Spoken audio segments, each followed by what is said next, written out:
I'll get a peach and bite into a peach, I'll see a peach seed. We can go on and on. Watermelon seed, cantaloupe seed. Everything has seed within itself. Genetically can reproduce itself. God said so. Include mankind. Man and woman get together, they can produce a child. Sheep can reproduce sheep. A wolf can reproduce a wolf. Cats reproduce cats.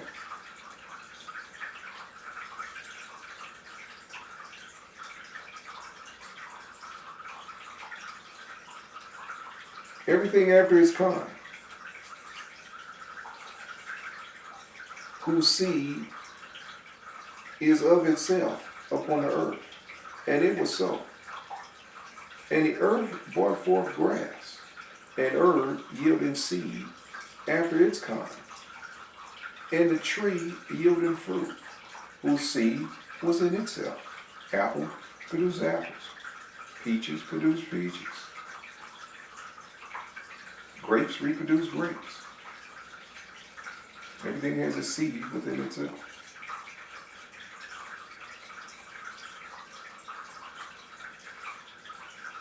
Everything's seed was within itself, and after his kind. God's order of nature. Like I said, man's been perverting nature, cross-breeding, cross-seeding, cross-doing everything. And God saw that it was good. And the evening and the morning was the third day. And God said, and God said. And God speaks, it becomes law. The Rima, creation of God, His Word. But it also becomes a standing law. You got the law. That's why I said in order to have laws, you got to have a lawgiver. Gravity is invisible, but it's a law. If you don't believe so, go jump over to 10-story building and say you don't believe in the law of gravity. Well, you can't see gravity. I mean, they got formulas for gravity. You can go on and on. With Newton in them, but you can't see it. But yet it's a law. You can't see God. But He's the lawgiver. A lot of things that's indivisible that you can't see that affect your daily life. Especially when you study basic physics. And we're more space than solid matter. It's hard to conceive.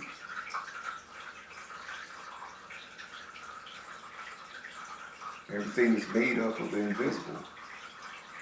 Protons, neutrons, atoms. Invisible.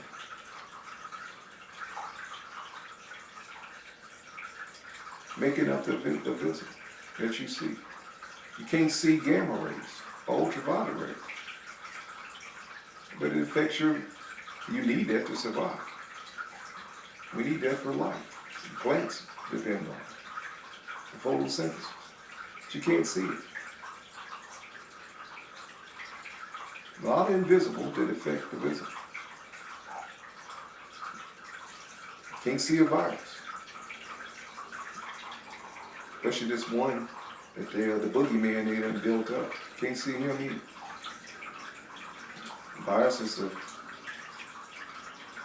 the smallest.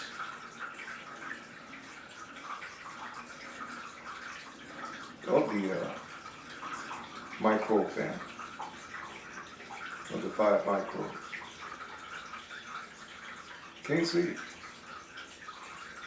but it can affect you, or infect you. Dealing with micron size, that's why a silly mask can't protect you from a virus. It's basic, it's just basic idiocy to believe that. And you understand about milliliter dead space versus micron size. To take a hair and split it into 500 million parts, then you get an idea of the size of the virus.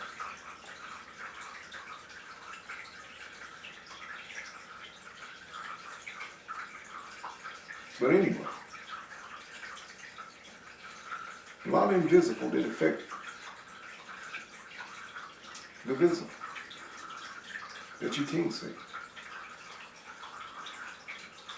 Why not believe in God, the invisible, that created everything? That's invisible and visible. And God said, let there be lights in the firmament of the heaven to divide the day from the night, and let them be for signs, and for seasons, and for days, and for years. You got summer, winter, spring, fall. You got the ages.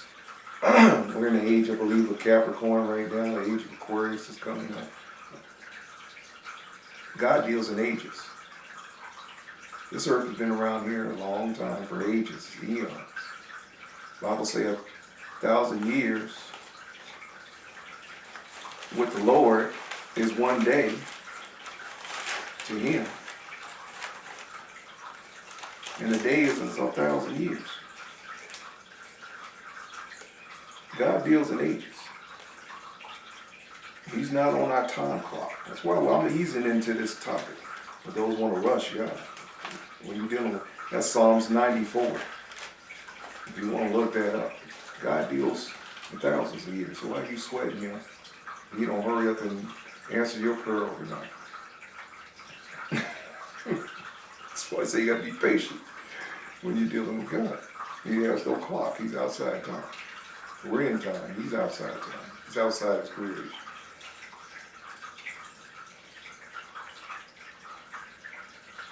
So God created time, space, matter, all at the same time. And God made two great lights. The greater light to rule the day. This is verse 16, Genesis 1:16. And God made two great lights. The greater light to rule the day, and the lesser light to rule the night, the sun and the moon. Everybody knows that the moon is reflecting the sun's light at night. Masculine and feminine, sun and moon. That runs its courses.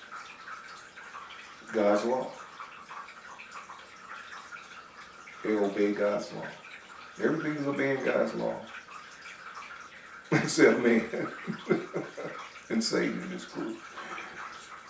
And God said, and God set them in the firmament of the heaven, and gave light upon the earth, and to rule the day over the night, and divide the light from darkness. And God saw that it was good.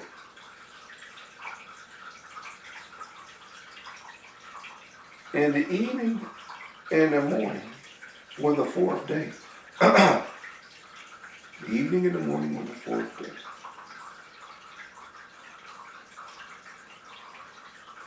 So God created the sun, the stars, the moons on the fourth day.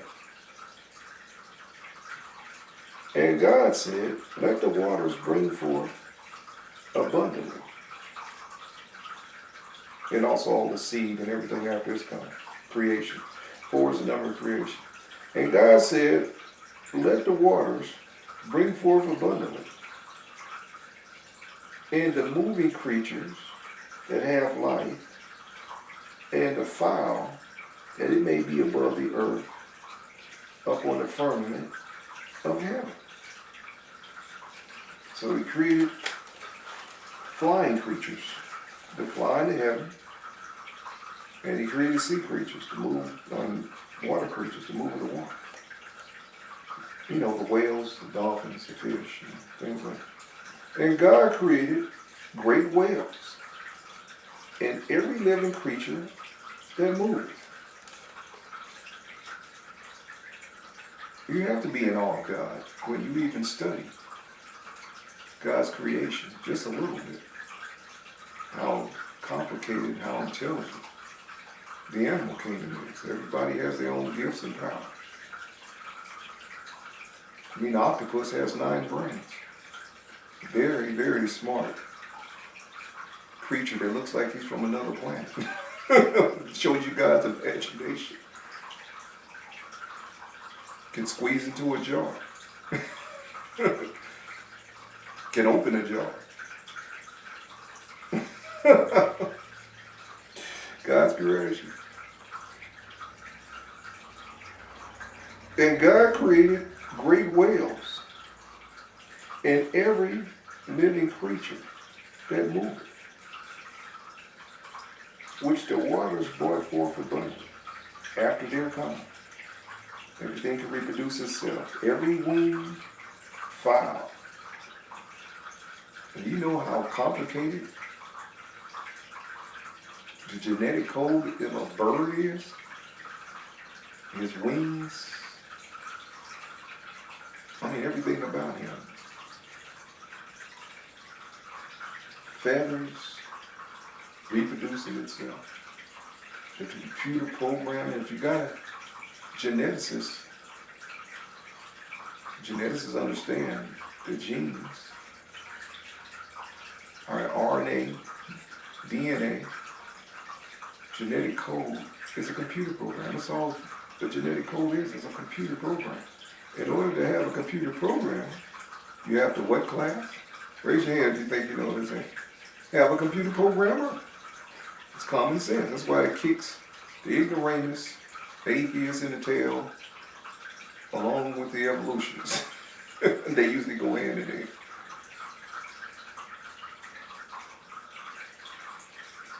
It's not logical. And it's not even natural in nature for something that I have a cause and effect, for something to just appear out of nothing. Your house that you live in didn't appear out of nothing. Someone built it. Or you built it yourself. I'm going on with even now. The car you drive, someone built it. Well, the earth, someone built the earth. And someone made all the animals, and someone made you. It's common sense. You're very complicated. You're much more complicated. You're much more advanced and structurally engineered than a car and a house. And like I said, the mathematical probability of you just coming into self-existence is insanity.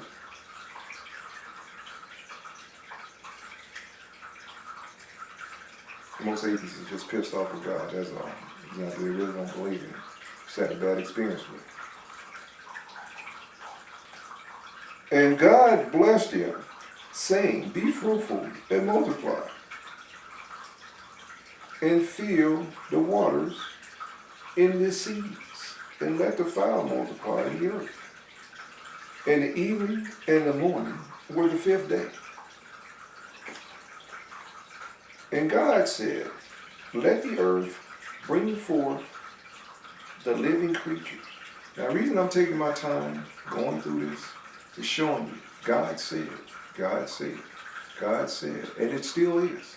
You can still see that sun up in the sky doing its course as the earth revolves around the sun. And you used to think in ancient times the opposite, but no. Everything's on its course. The earth is spinning around the sun, and the earth is spinning itself. Moving, I believe, 5,000 miles an hour. It's hard for us to believe. It was rotating that fast. But everything's in motion, the planets, everything.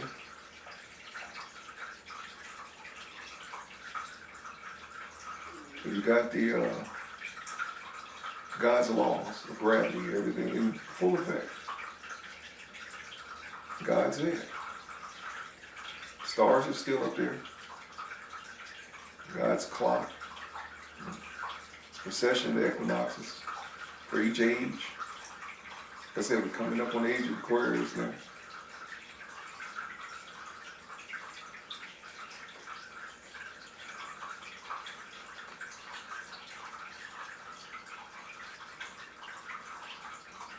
And God said, let the earth bring forth the living creature after his kind, cattle. Still got cows, reproducing cows, and so forth. And creeping things, after its kind. Still got the spiders. Still got the lizards and everything is creeping and crawling. Insect kingdom. Ants. They produce their kind.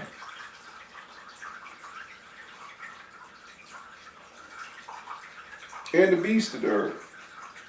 Still got the buffalo roaming. Bisons.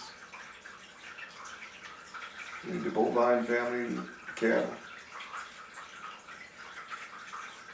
After they kind, they still reproducing. God's law. The beast of the earth, after his kind. And it was so. And God made the beast of the earth after his kind, and the cattle after its kind. And everything that was creeping upon earth after its kind. And God saw that it was good. Because God made it. It was good. It was perfect. Like I say, you study any of these things, and they're very, very, very complex. They're networks of the bees. Just study the bee. Bee is by nature even supposed to fly. His body is actually too bulky and oversized for his little tiny wings. And same with the hummingbird. We can go on and on of the complexity of life. And study a beehive. Study the army ants, the jungle army ants over in Brazil. We can go on and on. How God created life so intelligent. And everything got its, like I said, its own little superpowers that could fend for itself. We ain't even gonna get into the weapons of animals to defend themselves. Some are poisonous. Some have huge claws, huge teeth. Everything on some kind of way. Some are fast. Some predators are fast. I think the cheetah, 80 miles an hour. The cheetah can beat a Porsche out the gate, starting out. I'm talking about starting out, not the Porsche overtaking, but that's how fast a cheetah is as far as explosiveness. And getting out the gate faster than a Porsche. God created the cheetah. The fastest animal on earth.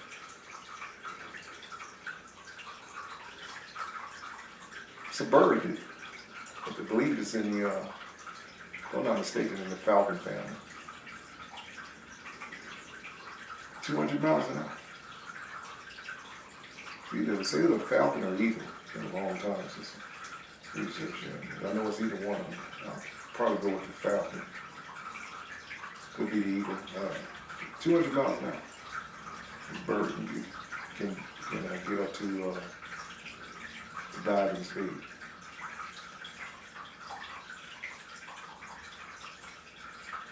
Ostrich running 45, 50 miles an hour.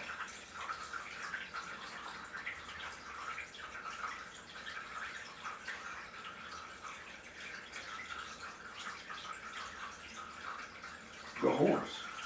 The beauty of the horse.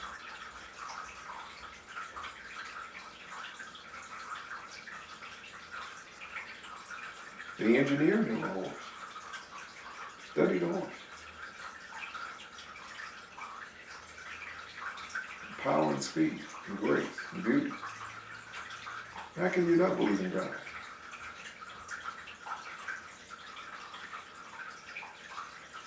And God saw that it was good. And God said, let us make man in our image, after our likeness. Now that's why Satan revolted in heaven. Because he knew of God's plan.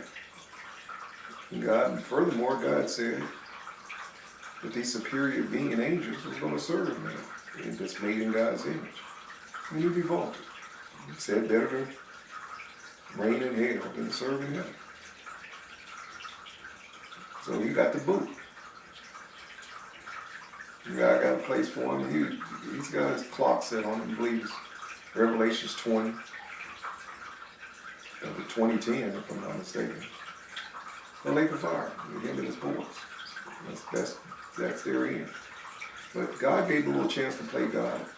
He's had a little time to sit on his throne of darkness, running the kingdom of darkness. He had his little run, and his time is coming to an end. And he knows, and the clock's running out. We're in the last days. You haven't noticed.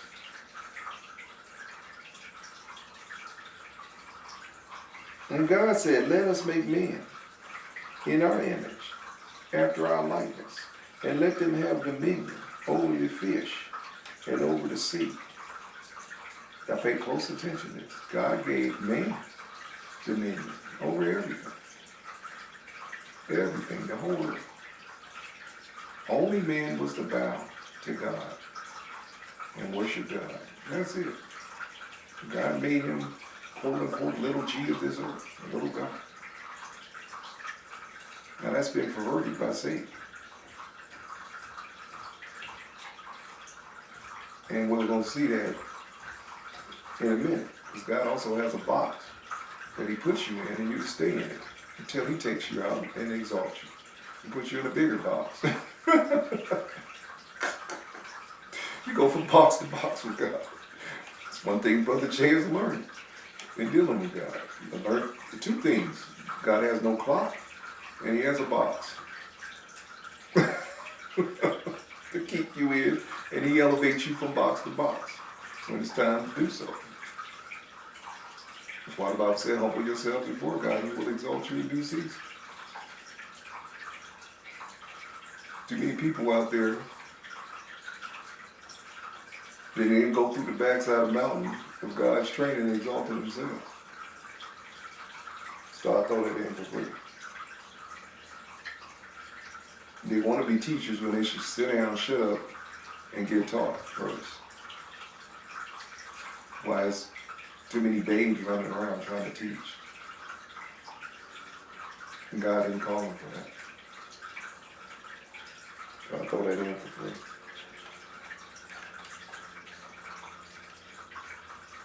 Let us make men in our image, after our likeness, and let them have dominion over the fish of the sea, and over the fowl of the air, and over the cattle, and over all the earth, and over every creeping thing that creepeth upon earth. So God gave man dominion over everything. Sure, fam. Only God has one thing, and we're coming up on it, that you're going to recognize. God always draws a line in the sand with your power that he gives you. A line you better not cross. It goes over into his turf.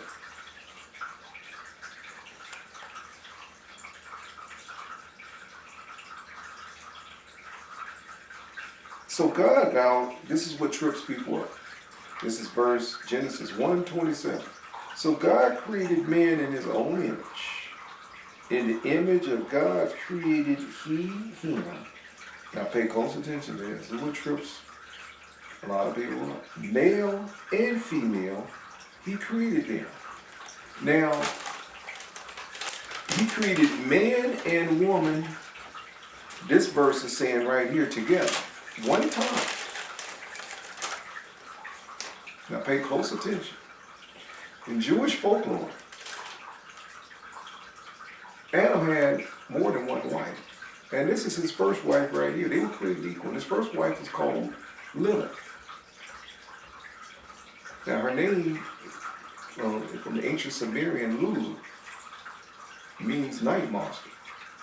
But Lilith was created co-equal with Adam. Both created from the dust of the earth. Both didn't have a belly button. Created son, and I guess she was a daughter of God. Now the problem with Lilith was, it's a problem with most women. They're going to rebel against the man. And according to ancient Jewish folklore, including the bedroom, she wanted to be on top. I'm just trying to keep this child friendly. You get the drift.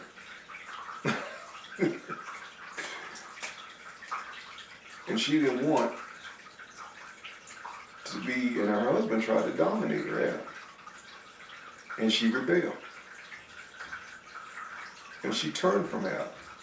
And of course, old Satan, I'm almost absolutely 100% certain, was luring her away and causing her to rebel.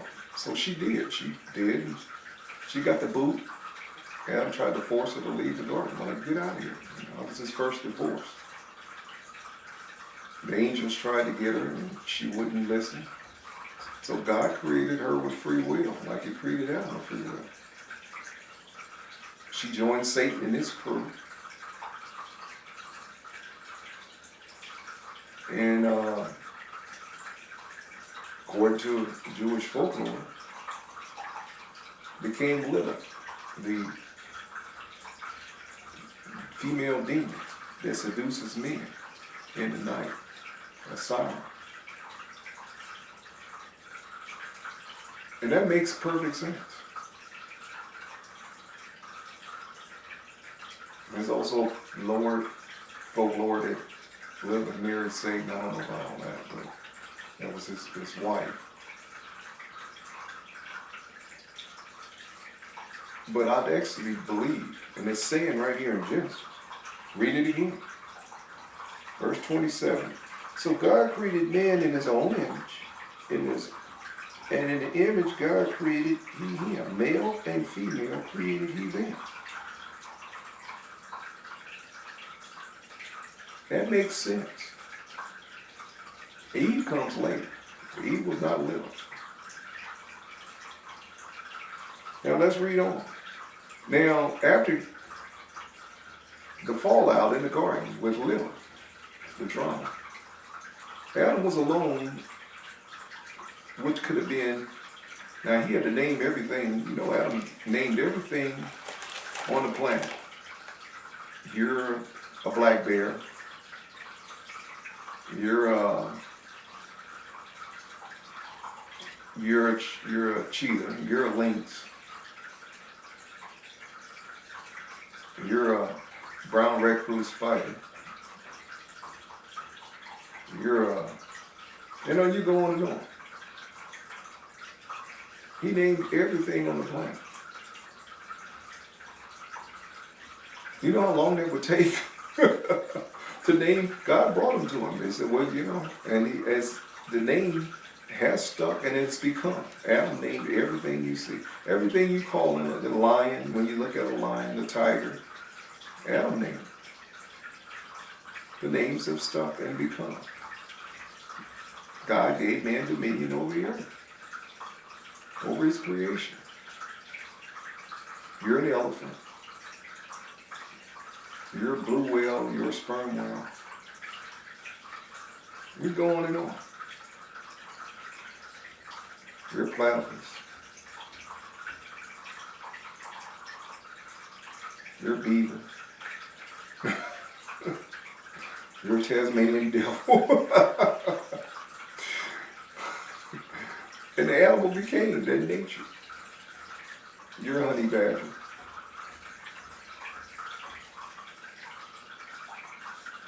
Can you imagine how long it would take to name everything on the planet? Just think.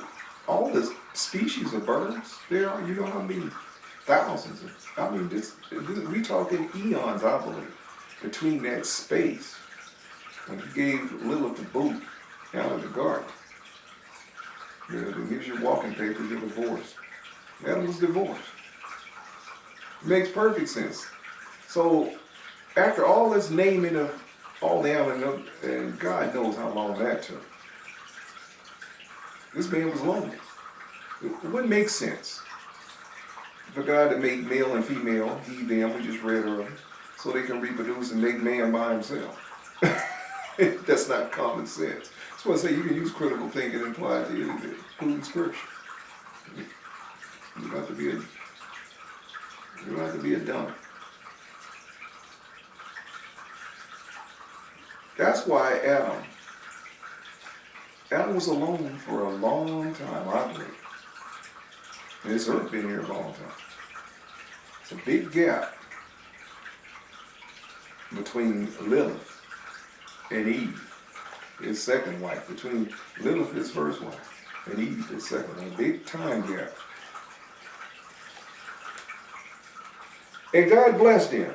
And God said unto them, be fruitful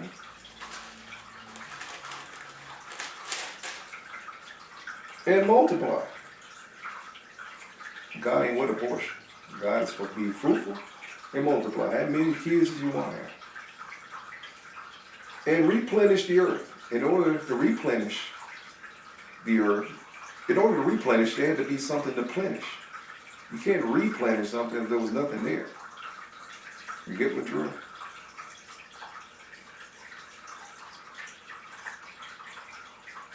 I mean, like, take the keys to my second car. You gotta assume there's a first car.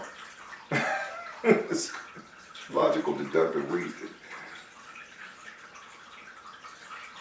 So something was here on this earth before for old Adam and Eve, or excuse me, Adam and Lilith at this point, to replenish. And they didn't have any kids, but God gave no order. And replenish the earth and subdue it. Conquer it. And have dominion over the fish of the sea, and over the fowl of the air, and over every living thing that moveth upon the earth. God gave man dominion to rule the whole earth. All nature, all the animal kingdom, all his creation. We're over. And God said, behold, I have given you every herb. Given you all the herbs. All the grass, everything. Every herb bearing seed, which is up on the face of all the earth, and every tree, in which is the fruit of the tree, yielding seed. To you it shall be for meat.